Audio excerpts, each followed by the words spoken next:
تعرفوا شو أخطر شي ممكن يكون حوالينا؟ مو اللصوص ولا حتى الناس اللي بتحسدنا. الخطر الحقيقي أحياناً بيكون من شخص عم يضحك بوجهنا وعم يكذب علينا بنفس الوقت. اليوم رح نحكي بصراحة عن الكذب، ومشان نكون واضحة معكم ما حدا فينا بريء 100%. كلنا كذبنا بحياتنا، يمكن كذبة بيضة صغيرة أو كذبة كبيرة. بس في ناس الكذب عندهم مو موقف عابر، الكذب هو متعة وأسلوب حياة. كلنا بنواجه الكذب بحياتنا، يمكن من الزوج، الصديق، الجار، أو حتى زميل العمل.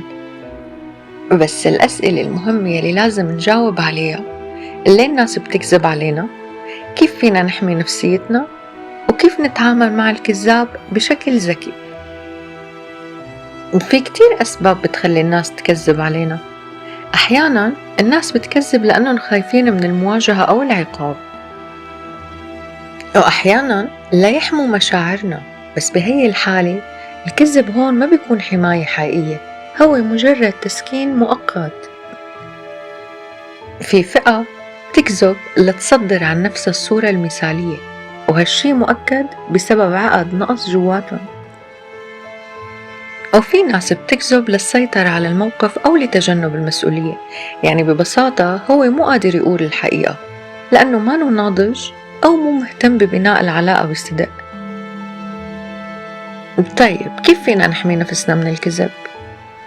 أول خطوة لازم نكون واعيين إنه مو أي كلمة منسمعها هي حقيقة. ما لازم نعطي الثقة الكاملة بسرعة، خصوصي ببداية العلاقة. لازم نلاحظ التصرفات أكثر من الكلام، لأن الأفعال أصدق. إذا على الحكي فكل الناس بتصير فلاسفة. كمان لازم نحتفظ بمسافة عقلانية عاطفية، خاصة مع الأشخاص اللي سبقوا كذبوا علينا، تجنباً لأي صدمة أو خيبة جديدة منهم. طيب منجي للسؤال الأهم: كيف لازم نتعامل مع الكذاب؟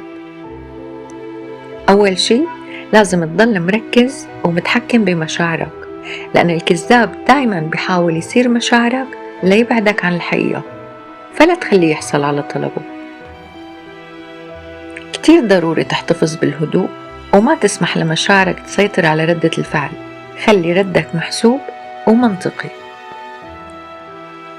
أنا برأيي الشخصي التجاهل بيكون الحل الأنسب بكتير من الحالات. يعني بعمل حالي مصدقة، بس من جواتي بكون عم أشفق عليه.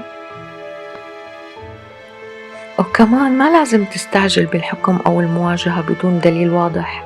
يعني استعمل أسلوب الاستفهام بدل المواجهة المباشرة. يعني بتقله مثلا: ليه كلامك اليوم مختلف عن امبارح؟ أو كيف بتفسر هالشي؟ هاي الطريقة بتخليه يحس إنك واعي وعم تضغط عليه بدون ما تخليه يحس إنه متهم. وكتير ضروري تحط حدود واضحة للتعامل، ممنوع يتخطاها. لازم تفهموا إنه أنا ما بقبل الاستمرار بعلاقة مبنية على الكذب. ما تخاف تبعد أو تقلل تواصلك إذا استمر بالكذب، لأنه صحتك النفسية أهم من أي علاقة. مع الأسف الكذب جزء من الحياة وما حدا محصن منه. بس أنت مانك مجبر تتحمل أكاذيب بتزعجك، بتحرق أعصابك وبتأثر على سلامك الداخلي. خلي ببالك إنه مو كل كذاب لازم تحاربه. أحياناً التراجع والابتعاد هو أقوى خطة ذكية تقدر تعملها لنفسك. يعني الحماية الحقيقية بتبدأ من وعيك وفهمك للناس وكيف تتعامل معهم بحكمة وذكاء. اوعى تسمح لنفسك تكون مثل خشبة المسرح يلي بيطلع عليها الكذاب ليمارس أدوار بطولاته بالكذب. عندك حلين: يا أما التجاهل أو الابتعاد وفوراً.